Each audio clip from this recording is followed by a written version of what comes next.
ఎందరో ఎన్నో విధాలుగా బ్రాహ్మణులను కించపరుస్తున్న ఈనాటికి కూడా బ్రాహ్మణులు పూజించబడుతున్నారు. దానికి కారణం బ్రాహ్మణుడు ఎప్పుడూ లోకహితాన్ని, అందరి క్షేమాన్ని కోరుకుంటాడు.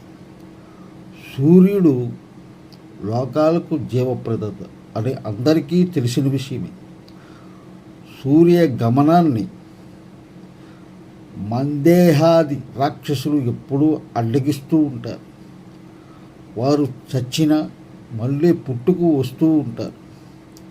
వారు కనుక జయిస్తే సూర్యకిరణాల ప్రసరణం ఉండదు,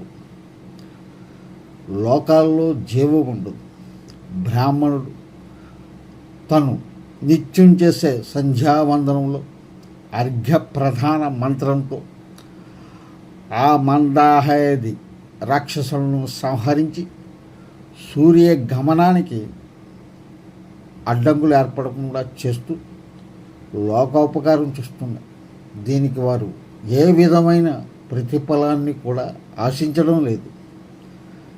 బ్రాహ్మణులు నిత్యం లోక కళ్యాణమే కోరుకుంటారు, ప్రతిఫలాన్ని ఆశించడం లేదు. బ్రాహ్మణులు నిత్యం లోక కళ్యాణాన్ని కోరుకుంటారు. అందువల్లనే బ్రాహ్మణుడు ఇలా పరోక్షంగా లోకోపకారం చేస్తూ ప్రజల చేత పూజించబడుతున్నారు.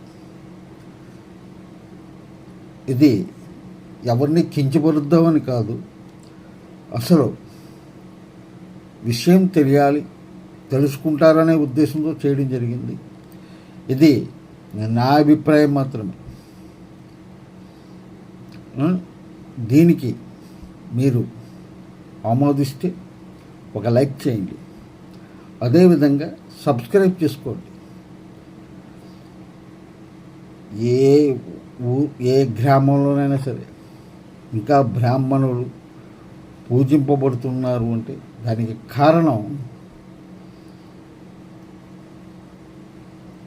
సంధ్యావందనం. ఆ సంధ్యావందనం వల్లనే బ్రాహ్మణులు లోకోపకారం చేస్తూ పూజించబడుతున్నారు.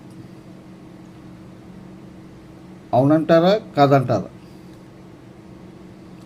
అవునంటే ఒక లైక్ చేయండి అని కోరుకుంటూ మన ఛానల్ని సబ్స్క్రైబ్ చేసుకోండి.